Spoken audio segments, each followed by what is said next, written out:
Hi, my name is Kim Demongey. I'm 44 years old. Today's date is September 20th, 2015. We're located in Sacramento, California today. I'm here with my husband, José Henríquez.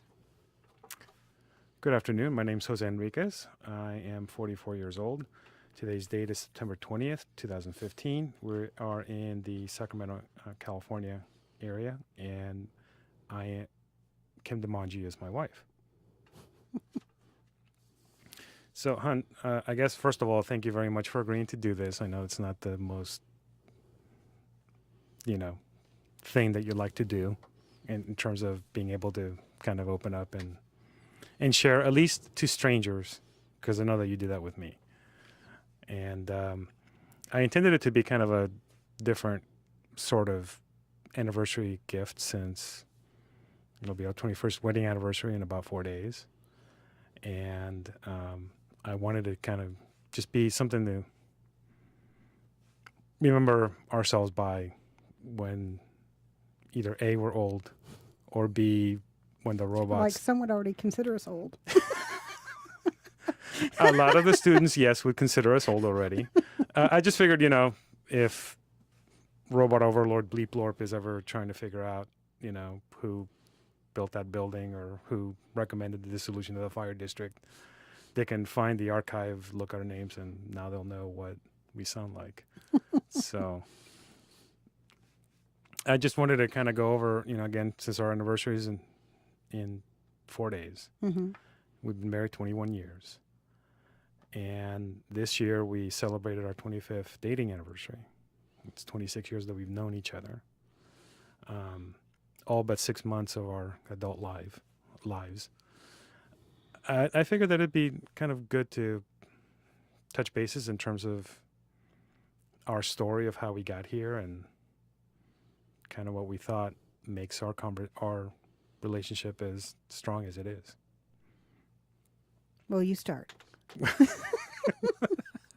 Well, I'm talking mostly, but okay. No, I was just thinking, on the surface, we looked like just a very unusual couple. You were born in Saginaw, Michigan. I'm from El Salvador. And we look as different as we could possibly be. You're blonde, blue-eyed, white. I'm black-haired, brown eyes, brown skin. And by all intents and purposes, really, I guess, we shouldn't have been together except for a whole series of weird, really strange circumstances that kind of got us together. You were, again, born in Michigan. Dad happened to be an air traffic controller. So how did that lead you to California? Well, when you're an air traffic controller, you work for the federal government.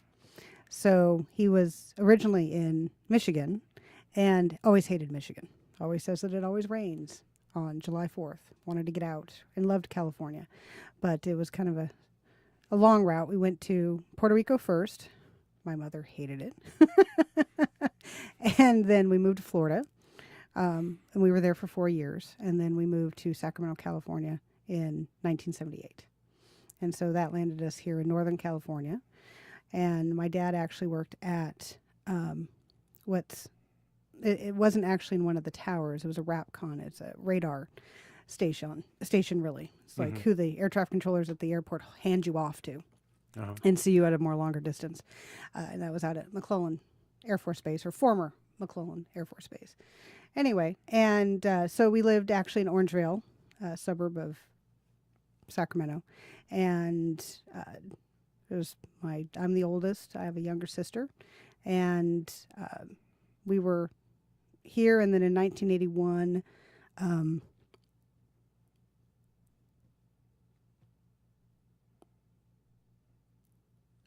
as part of the politics at the time, my dad was actually fired as an air traffic controller. Air traffic controllers all went out on strike. Mm-hmm. And at any rate, it kind of just put everything in a tailspin for my family in 1981. My mom was a stay-at-home mom. Neither one of them had college degrees, really. But, yeah, my dad's skill set was very specific, and it was a very difficult time. Mm-hmm. So that just sent us on a different trajectory. We needed to regroup. My parents sold their home. We started a business. And the business was successful-ish, the wild 80s, I suppose. So they kind of came out of it, but we never really, my parents still to this day really never recovered from what they really lost all those years ago. But it turned me into a control freak, I suppose. So, as a child, you're always the victim of whatever's going on in your parents' life. So, if nothing else, I've always just sought out the ability to choose my own destiny. And so, very much part of that was, getting good grades. I could do that. No one prevented me from getting good grades, doing well in school. And anyway, heading off to college, I'd always been interested in architecture. It was always one of my favorite things to look at, buildings and places all over the world. And went to Cal Poly, San Luis Obispo, and first day there, met Jose. Well, for me, it was, well, thank you. I know that it's not. Yeah, I know. I'm sorry. Actually, I wasn't expecting you to go into that detail, to be honest. I thought you were just going to touch upon it lightly. I really didn't expect you to go into that detail, but thank you. For me, it's a little bit, well, it's a lot different. My dad always wanted to come to the U.S. He had heard that the streets are paved with gold and you can walk around and everybody's a millionaire kind of thing. And when my uncle sponsored him, he jumped at the chance. The thing is that, by the time when they got around to it, it was the mid to late 70s already. And my parents are well in their careers. They were both educators. My mom was a teacher. My dad was a vice principal. And the thing is that, to be honest, it was already too late for them. I mean, they had already established their career. We lived a middle-class lifestyle down in El Salvador, but when they came up here, we had nothing. We sold all of our belongings. We sold everything to come up here. And when they came up here, there was the recession of the early 80s. So my dad I was going went. to say they really didn't sell everything. They still had their home that was down there. Well, yeah, they still kept it over there. But by then they had already rented it out to someone else. And so the thing is that by the time they came up here, they really didn't. They had no skill sets. The U.S. didn't recognize their education, and we were first. The five of us crammed. I'm the youngest of three. We were crammed in an apartment in L.A., and then my dad just did odd jobs here and there. They were all physical labor kind of things. For the most part, he went unemployed for about 6 months before he landed anywhere. So we were living off of of our savings, as well as my mom going door to door, selling whatever trinkets to try to make a living. And it wasn't until the same uncle who had sponsored us gave my dad a loan, and my dad started his own business as a gas station operator. And we moved to Brentwood, which is an hour and a half from here, roughly. And we first the five of us were crammed in a small rental house, and then we were further cramped into a single wide trailer.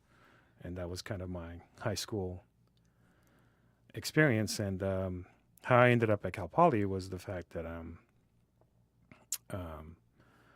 I like to draw, and I had taken some drafting courses, and I thought, hey, you can draw and you can make a career out of it. So I thought, I'll go into architecture. And I know that the Cal Poly was the best undergrad program and I managed to get in. And when they asked me for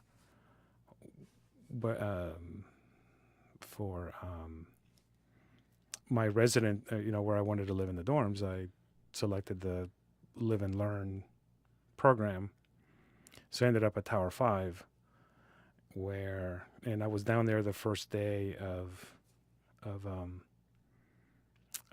college, and that's where I met you. And we were part of that big circle of getting the to RA know. had called everyone, whoever had moved in that day. Yeah. It's like there was 2 move-in days, and those of us that were there early had a meet and greet in the main room up on the 3rd floor. There was 3 floors, and each one was only, I guess, 6, 12, 24 rooms.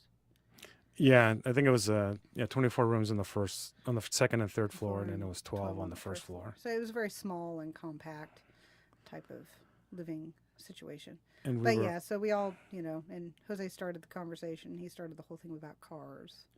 So this Mustang. No. I was in the middle of the circle. No, I was in the middle of the circle. No, you're right that I started the whole thing with the car, Yes. which unfortunately escalated. Yes, that led to badly. yes. God. Yeah. But no, because you were one of the first people to go in terms of the meet and greet. I don't remember who was first. I just remember you started the car thing. I started the car thing, yeah. But I think I was halfway through the circle. By then, we only heard half of the car stories. I started that one. But What was the car thing? Well, he decided to tell everybody he has a 67 Mustang, which he still does to this day, by the way. It is in the 3rd car of our garage. Car hates me. But anyway, so he has this car, and he talks about... You hate the cars, so... Well, yeah, me and the car do not get along. It's so then it mutual. became everyone had to talk about their car, and there happened to be another person that was there who had a Z. And he had the license plate. It's Dave's. And the RA had this little Porsche, and then it became a real big... So it turned into a big car conversation. Yeah. No, actually, she was actually driving a pretty neat car I had at a the little time. Fiat. Little Fiat. Little Fiat.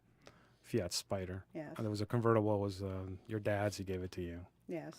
And Then I gave it back. you gave it back. It had no AC, so actually neither car had AC. So. Anyway, but we kind of just became part of a larger circle of friends. Mm-hmm. And the nice thing about it, I think one of the things that works in our favor now is the fact that we knew each other as friends. We weren't dating.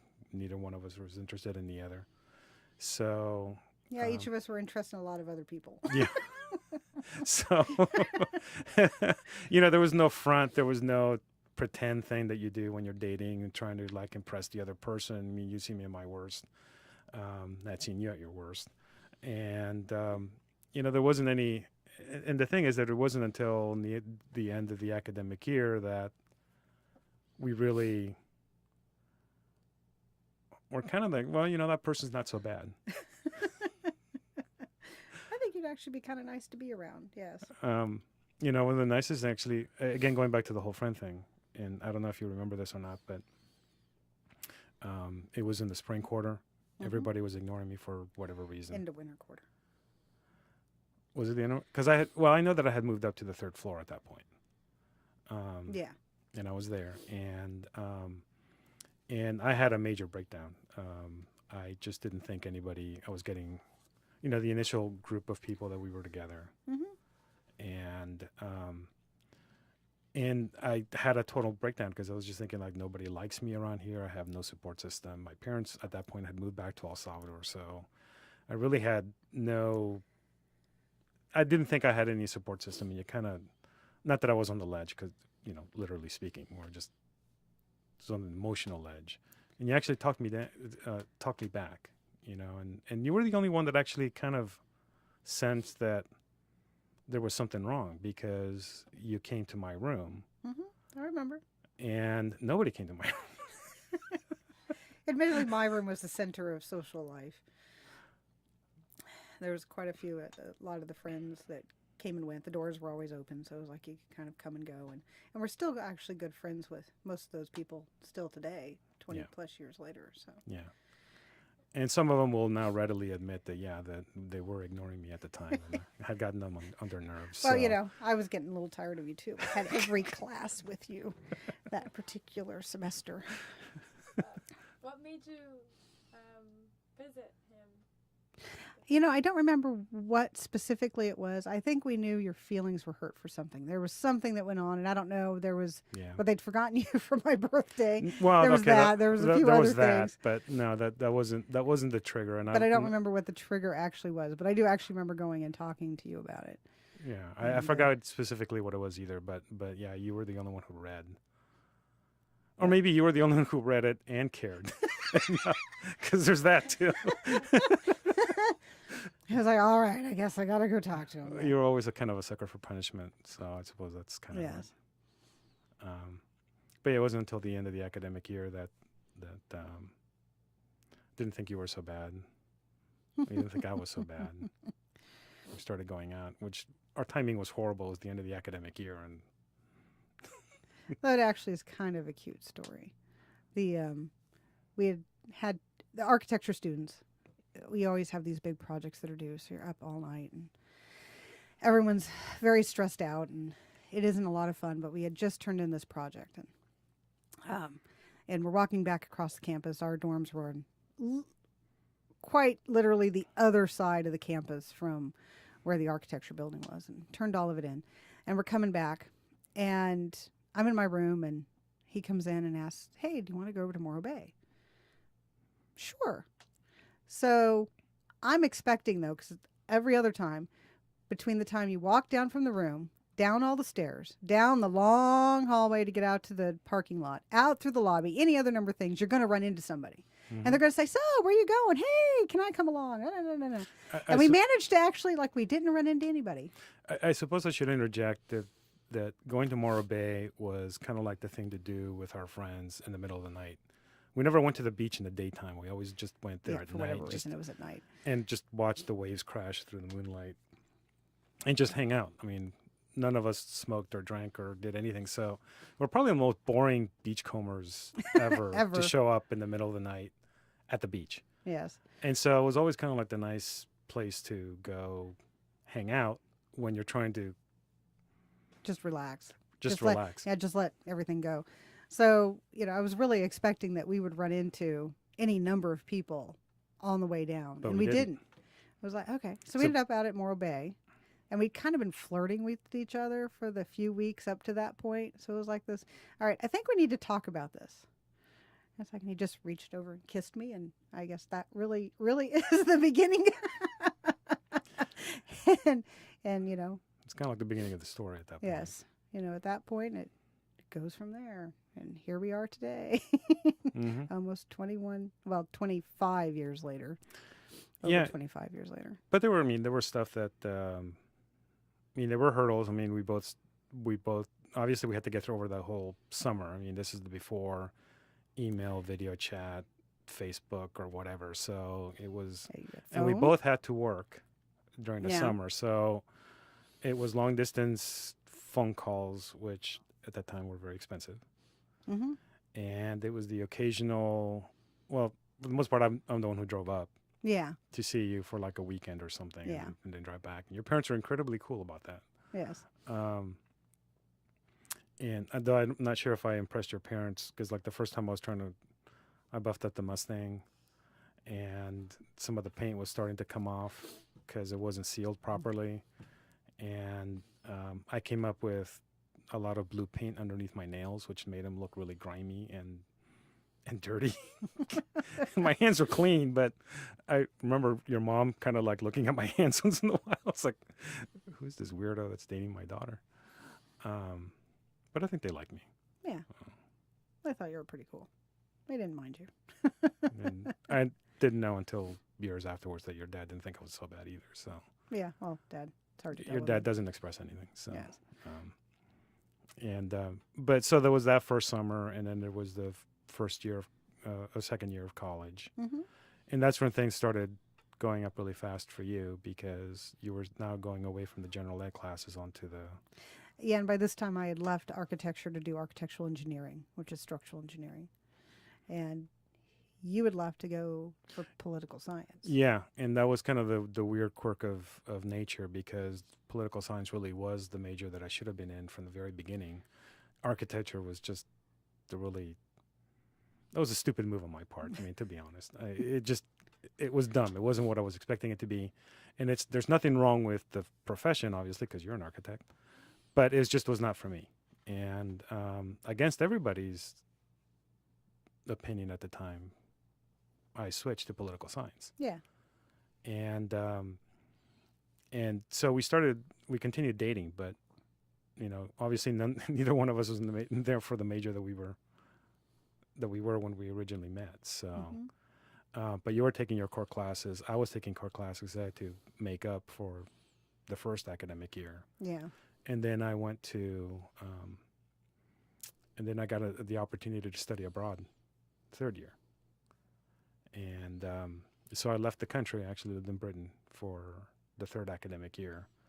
And again, there was no such thing as video chat or Facebook or anything like that.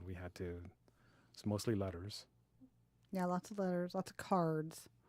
It was easier to write cards because you're And- just so busy.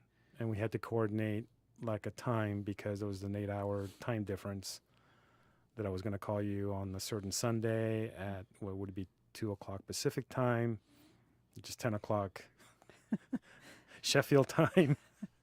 And I mean, I would call you to let you know that I was there, but then you would call me back because the U.S. long distance rates were much cheaper than it was for Yeah. British. And I think we only chatted for about half an hour. Yeah. You really couldn't. I mean, it was like a $50 phone call. And we only chatted like once every other month, right? I mean, it wasn't like a... No, I want to say we tried them every month, but it's hard to.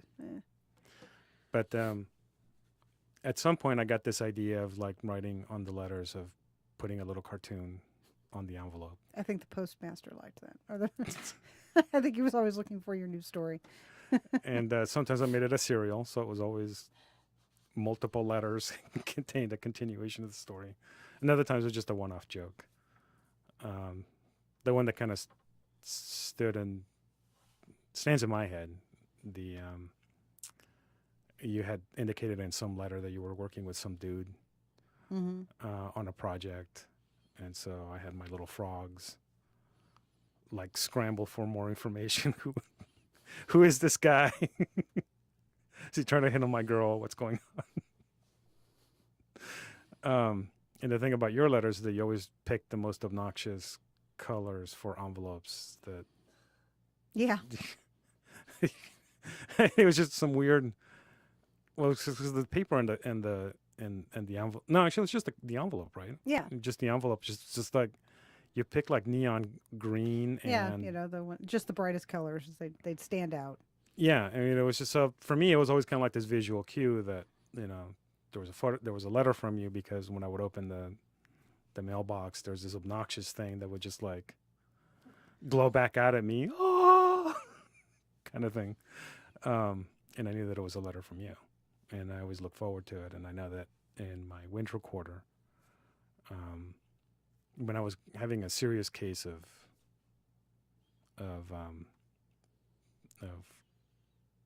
I don't know, homesickness. I mean, that was really the only thing that kind of kept me going. And because you were the only one actually that I would correspond with on a regular basis. Nobody wrote to me. None of my family wrote to me. None of our friends wrote to me. Occasionally I would get a postcard like, hey, dude. And that was about it. And so I only had my British friends, but they never really understood. I mean, I think if anything, they were probably insulted that I wanted to go home. And that I wanted to leave him behind, because I wanted to come home. And I don't think I've ever expressed to you how much those letters meant to me, because it was just one of those things that, you encouraged me, you kept me, you always filled me in on what was going on in everybody else's lives, and you let me know that things were going well, and you would tell me how proud I was, proud you were of me being out there, and that kept me going in so many ways that I can't even express in words.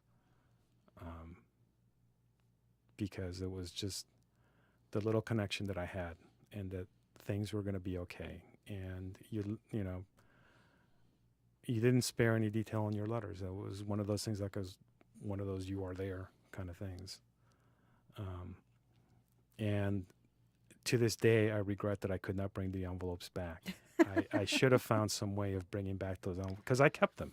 I kept them up until I had to pack on my very last day, and they wouldn't fit in my stupid bag. And I contemplated leaving some T-shirts and jeans behind just so that I could get the letters in there. But taking the letters out basically cut the width of the letters, Yeah. the envelopes down in half. And looking back, I was kind of like, hey, genius, why don't you just take like a little swatch and just have like a little, just a little strip of the various colors. I mean, because it was just like, think of the weirdest rainbow you ever saw. That's what those envelopes were. But I still have the letters. Well, so do I. I have all your letters. Pull them out every once in a while. We'll take a look at them. They're kind of fun to look back on. So, I think when we came back, we both knew that it was, we had lasted a year. Well, okay, I should say that you came up for spring break. Yes.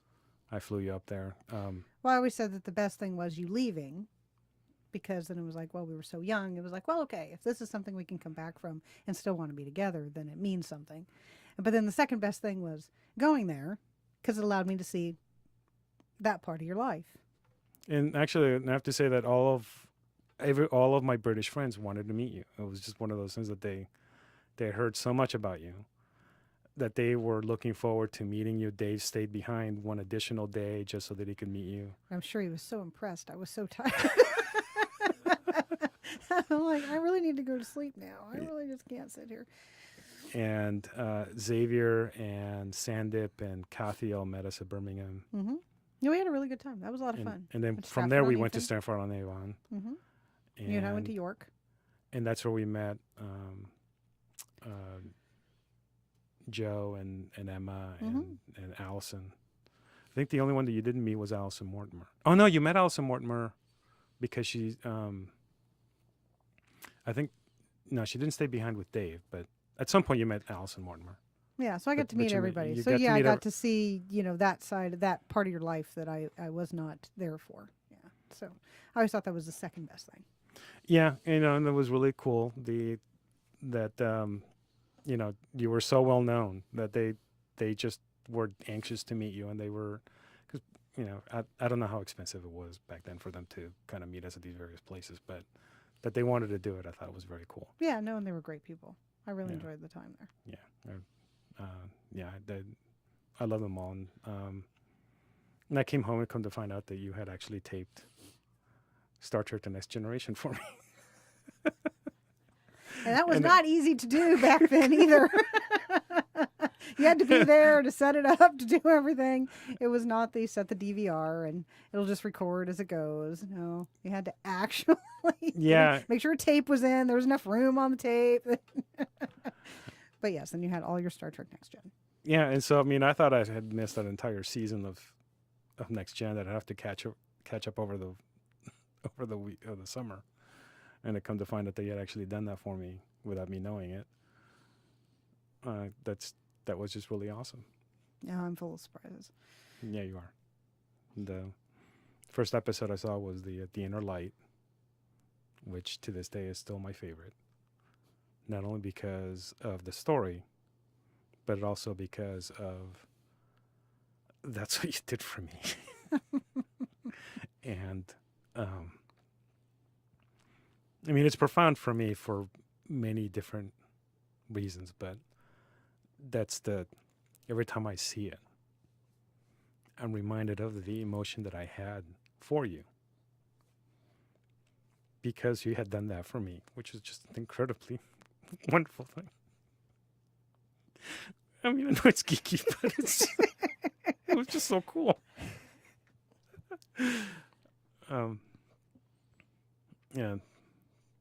Anyway, but I think by then we kind of both knew that they were headed towards marriage. Yeah, we actually celebrated. We decided on a date and then celebrated our -2 and -1 anniversaries. Yeah, We're We're real Not a people dorks. can say. Not a lot of people can say that they celebrated their -2 anniversary, and What does that mean?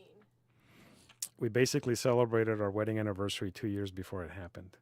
Yeah, it's like we'd already set the date. We knew what the date was going to be. It was like we were looking at, the calendars in the back of a checkbook.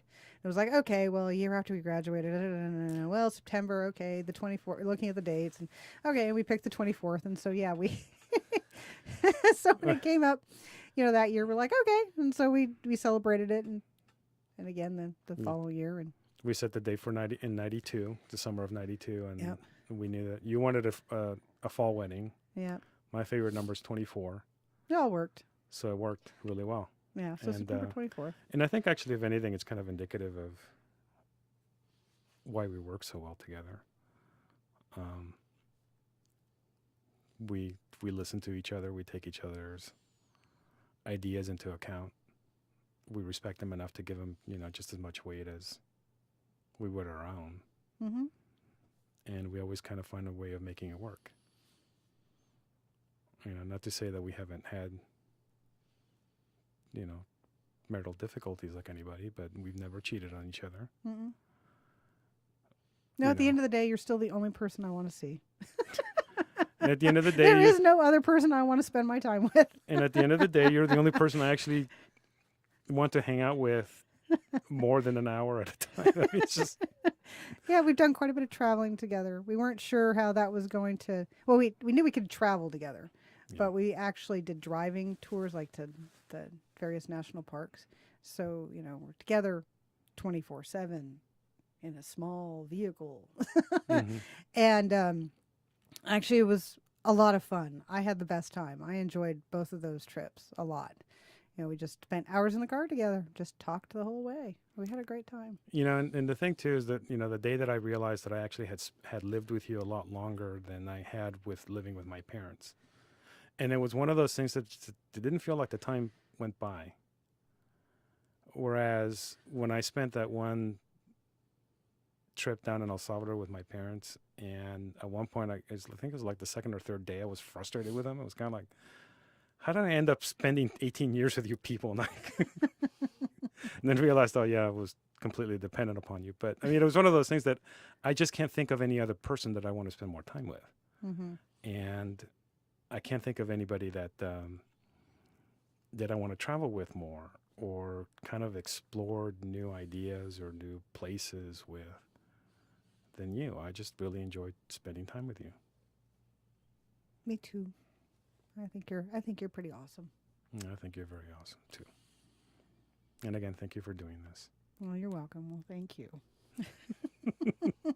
for making me do this, I suppose.